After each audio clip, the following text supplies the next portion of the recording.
That's what I call it. Good morning. We just had a very, very good meeting with our members. As I said on Friday, we all have to reflect on what we could have done better, and this discussion was an honest and very constructive step forward. We are united around a common set of principles. We are united around our agenda, and we all want to advance the cause of freedom and limited government. We all want to make it easier for families to pay the bills and take care of their loved ones.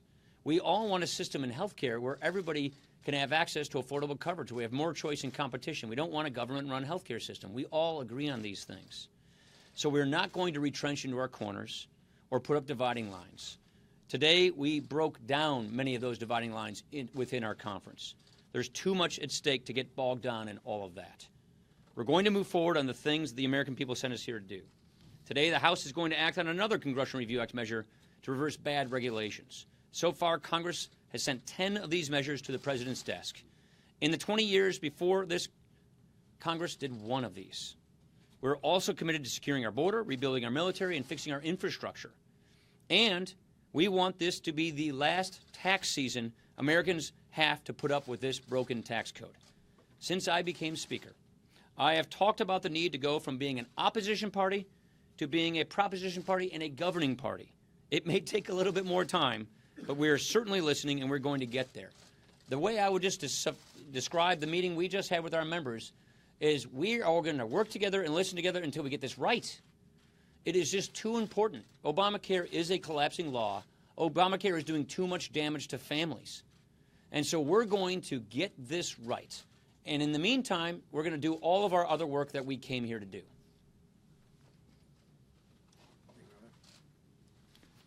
Well, I want to convey exactly what the Speaker just said. We had a very good conference. A conference that, from a microcosm, people on all sides. And the discussion was exactly what the American people are talking about. We promised that we would repeal and replace Obamacare. And that's exactly what we're going to do. Friday, timeline wasn't there. The votes were not there yet. That doesn't mean that we're not going to get there. And that's what this conference was about and what we're actually working towards. In the meantime, we will go back onto the floor, as the Speaker talked about, from our regulatory reform. As you've watched, prior to this Congress, only one has ever been signed into law. Well, we will take the FCC privacy regulation up. That'll be the 15th one that has passed the House. The President signed 4 others into law yesterday, again surpassing the total. This is the part of the plan of putting America back to work, bringing common sense regulation back, and continuing on our path to repeal and replace Obamacare. And coming out of that conference, I have more confidence that we will get it done. After this morning, the resolve of our conference to repeal Obamacare and replace it has never been stronger. I think it was really positive, the openness that members have to working to get to yes that weren't there. And I do think it was important, again, to point out that the vast majority of our conference was already there in support of the bill that we want to put on President Trump's desk. To my Democrat colleagues who were celebrating Friday's action, I think their celebration is premature, because I think we're closer today to repealing Obamacare than we've ever been before, and surely even closer than we were Friday. So we're going to keep working. This issue isn't going away. Obamacare continues to fail the American people. You're going to continue to see double-digit increases in premiums because Obamacare doesn't work. And so the fact that our conference is more resolved than ever to repeal this law is very encouraging, and we're not going to stop until we get it done. Coming out of the conference, I remain very optimistic about our agenda. And from the beginning, we've known that it is a very aggressive agenda that we have. And we remain committed to a better health care future to every person in this country. We also want to get to tax reform, keeping America safe, rolling back the regulations. We're working on that again this week, putting people back at the center of this government. We are committed, fully committed, to rethinking this government from top to bottom. Because if there's one thing that last week taught us, is that we are united around shared goals. Now, how we go about implementing our vision is sometimes where we differ. But I am confident. I'm confident in our ability to come together, unify around shared goals, and improve everybody's lives in this country. more freedom, more opportunity for everyone in this country. Does anyone have any questions? Casey. Two questions, if I may. One, Two. Should Devin Nunes recuse himself from the Russia investigation? And two, do you know the source of his information? No one know. Yeah. Mr. Speaker, can you talk about exactly what you mean by getting it right on the Affordable Care Act now? Obviously, insurers have to make decisions by Right. June. And do you think Probably that- before then.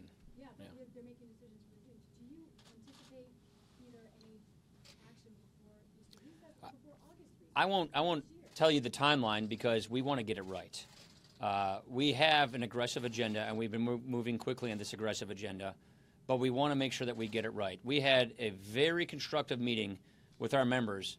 Some of those who were in the no camp expressed a willingness to work on getting to yes and to making this work. We want to get it right. We're going to keep talking to each other until we get it right. I'm not going to put a timeline on it because this is too important to not get right and to put an artificial timeline on it. You're right, the insurers, yeah, they've got to make it. That's why I'm so worried about this issue. This law is collapsing. You're going to see if Obamacare just stays as is, that's not acceptable for the American people. That's not what we said we would do. So we're going to go figure out how we get this done. And I think what's confusing to everybody is we have to use these Senate rules. We call them reconciliation. You know what that is? That means you can't pass the bill you really want to pass in the House because it gets filibustered in the Senate. You have to pass a bill in the House that can get through and prevent a filibuster. And it is that frustration that our members are grappling with right now. Yeah, what's your name? It was the lady behind you. Sorry. Who are you with? Alice Olstein with Talking Points Memo. A lot of outside groups are calling on Republicans to use the upcoming CR to defund Planned Parenthood. Is there any? We think reconciliation is the tool because that gets it in law. Reconciliation is the way to go. Go ahead. I'll give you one more. Mr. Speaker, any sign that the Freedom Caucus members are willing to compromise? Yeah, that's what I was saying. We have our members. I don't want us to become a factionalized majority. I want us to become a unified majority. And that means we're going to sit down and talk things out until we get there. And that's exactly what we're doing. And we saw good overtures from those members from different parts of our conference to get there because we all share these goals, and we're just going to have to figure out how to get it done. Thank you. Speaker.